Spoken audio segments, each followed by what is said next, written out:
2 মে 2011।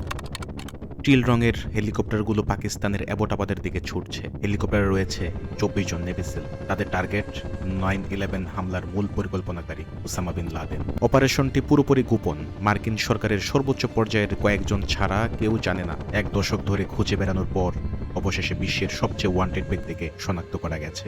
অপারেশনটির 3টি প্রধান ধাপ: শত্রুপক্ষের চোখ এড়িয়ে নীরবে ল্যান্ডিং, 2 কম্পাউন্ডে প্রবেশ, 3 টার্গেটকে গ্রেফতার বা হত্যা।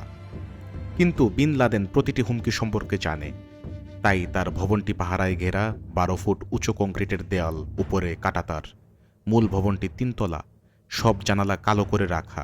বারান্দায় উঁচু দেয়াল ও শেড, যাতে ড্রোন থেকে কেউ ভেতরে দেখতে না পারে। অর্থাৎ সিল টিম কিছুই দেখতে পাচ্ছে না, অন্ধের মতো ভিতরে ঢুকতে হচ্ছে।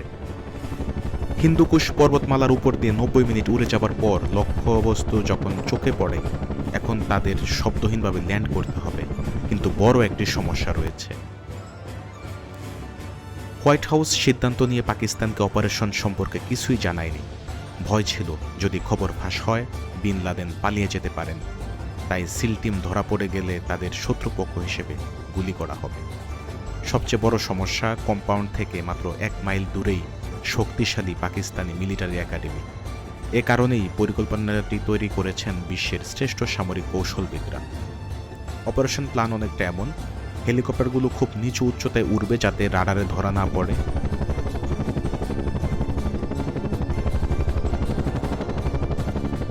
প্রথম হেলিকপ্টার ছাদের ঠিক উপরে হোভার করবে এবং সিলরা রশি বেয়ে উপরে নামবে।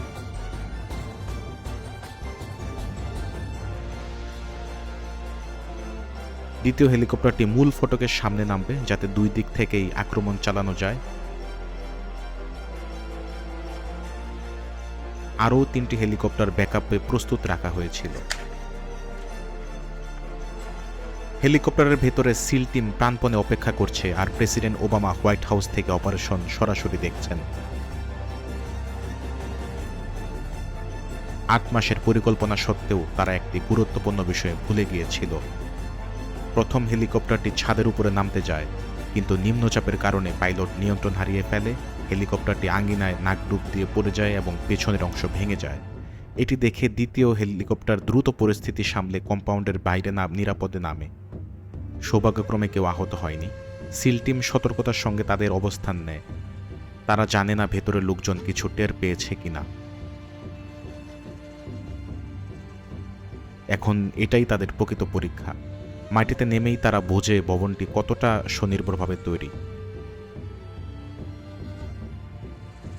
উত্তরের দিকের একটি গ্রিন হাউসে শাকসবজি চাষ হয়, কয়েকটি পশুও আছে যাতে বাজারে যেতে না হয়। ময়লা আবর্জনা পোড়ানো হয়, বাইরের কেউ যেন সন্দেহ না করে। সিআইএ কখনো বিন লাদেনকে এই বাড়ির বাইরে আসতে দেখেননি, তাই তিনি 5 বছরেরও বেশি সময় অদৃশ্য অবস্থায় ছিলেন। এখন আর লুকানোর সুযোগ নেই।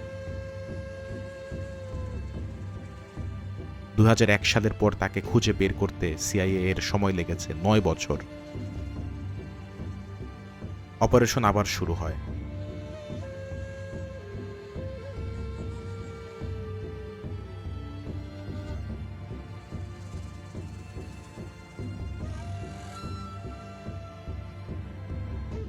একটি টিম গেস্ট হাউসের গেট ভাঙে। তারা ঢুকে দেখে একটি AK-47 হাতে মানুষ দাঁড়ানো রয়েছে। তারা সেটি ক্লিয়ার করে। 3 জন মারা যায়। এদের একজন আবু আহমেদ আল কুয়েতি। তিনি বিন লাদেনের বার্তাবাহক এবং বডিগার্ড ছিলেন, যার গতিবিধি ট্র্যাক করেই সিআইএ এই বাড়ি খুঁজে পায়।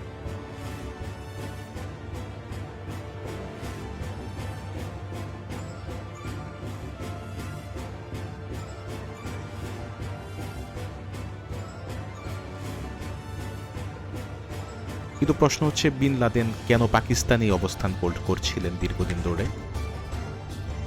1. আফগানিস্তানে মার্কিন উপস্থিতি বেশি, ঝুঁকি ছিল। 2. আফগানিস্তান থেকে পাকিস্তান সীমান্ত পাড়ি দেওয়া সহজ ছিল। 3. বার্তাবাহকদের আসা যাওয়া সহজ। এবার মূল ভবনে প্রবেশ করার পালা।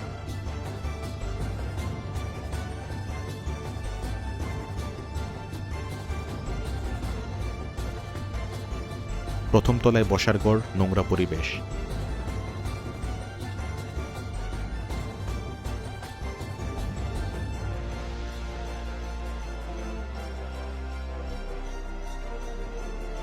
কিচেন, ক্লাসরুম যেখানে শিশুদের আরবি শেখানো হতো।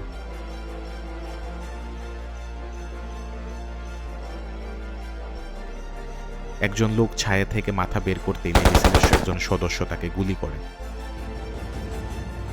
আরেকজন রাইফেলের দিকে হাত বাড়াতেই সাথে সাথে ফায়ার, হুমকি শেষ।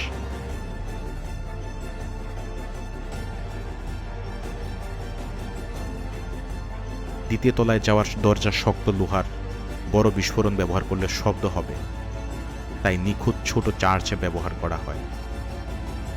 তালাটা ভেঙে ফেলা হয়। এদিকে দ্বিতীয় দল সামনের সিঁড়ি দিয়ে ওঠে।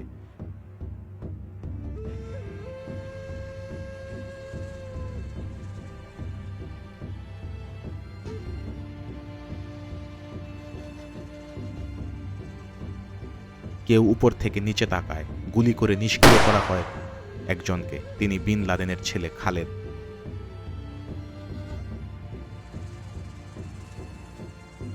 দ্বিতীয় তলায় পাওয়া যায় বহু কম্পিউটার, হার্ড ড্রাইভ, অসংখ্য গোপন তথ্যের ভাণ্ডার। বিন লাদেন ইন্টারনেট বা ফোন কখনোই ব্যবহার করতেন না। চিঠি লিখে কুরিয়ারের মাধ্যমে পাঠাতেন। ইউএসবিতে ডেটা রেখে দূর থেকে পাঠানো হতো, কিন্তু ঝুঁকি ছিল। সব রাখতে হতো বাড়ির মধ্যেই, আর নেভি সিলের সদস্যরা সেই গুপ্ত সংগ্রহই খুঁজে পেয়েছে। এখন শেষ ধাপ, তৃতীয় তলা। 10 বছর আগে আফগানিস্তানের তোরা বোরায় তিনি ধরা পড়ার কথা ছিল, কিন্তু পালিয়ে গিয়েছিলেন। এবার এটাই শেষ সুযোগ।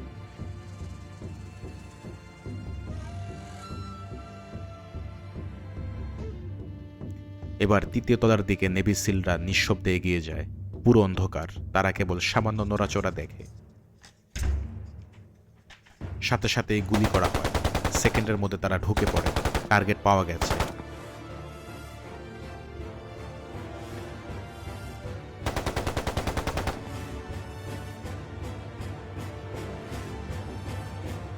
কিন্তু বিপদ এখানেই শেষ নয়। পাকিস্তানি সামরিক বাহিনী ততক্ষণে খবর পেয়ে গিয়েছে, তাই Pakistani military jet take off করেছে। সময় মাত্র কয়েক মিনিট। বিন লাদেনের লাশ ব্যাগে ভরে ফেলা হয়। ডিএনএ টেস্টের জন্য নিয়ে যেতে হবে, কারণ তার শেষ ছবি 1997 সালের। দ্বিতীয় তলার সব হার্ড ড্রাইভ, ফোন যা পাওয়া যায় সব সংগ্রহ করা হয়। ল্যান্ড করা হেলিকপ্টারটি বিস্ফোরণ ঘটিয়ে ধ্বংস করা হয়, যাতে প্রযুক্তি শত্রুর কাছে চলে না যায়। ব্যাকআপ হেলিকপ্টার এসে পৌঁছায়। সকল সিল নিরাপদে বেরিয়ে যায়। কেউ আহত হয়নি। অপারেশন সম্পূর্ণ সফল। The United States has conducted an operation that killed Osama bin Laden. তার দাফনও দ্রুত সম্পন্ন হয়। কোনো শ্রদ্ধাস্থান বা মাজার যেন তৈরি করা না যায়, তাই সাগরের গভীরে ওজনদার ব্যাগে লাশ ঢুকিয়ে ডুবিয়ে দেওয়া হয়। হার্ড ড্রাইভ থেকে পাওয়া তথ্য 97,000-এর বেশি নথি। ভোর 3টায় পাকিস্তান সেনাবাহিনী ঘটনাটি জানতে পারে। ততক্ষণে নেভি সিলেরা দেশ ছেড়ে পালিয়ে যায়। 9 মাস পর বাড়িটি ভেঙে ফেলা হয়, যাতে এটি পর্যটন স্থানে পরিণত না হয়। আজ সেখানে শুধু রয়েছে কংক্রিটের ভিত্তি। প্রিয় দর্শক, ভিডিওটি ভালো লাগলে আমাদের পেজটি ফলো করে এবং চ্যানেল সাবস্ক্রাইব করে সাথে থাকার অনুরোধ রইল। আল্লাহ হাফেজ।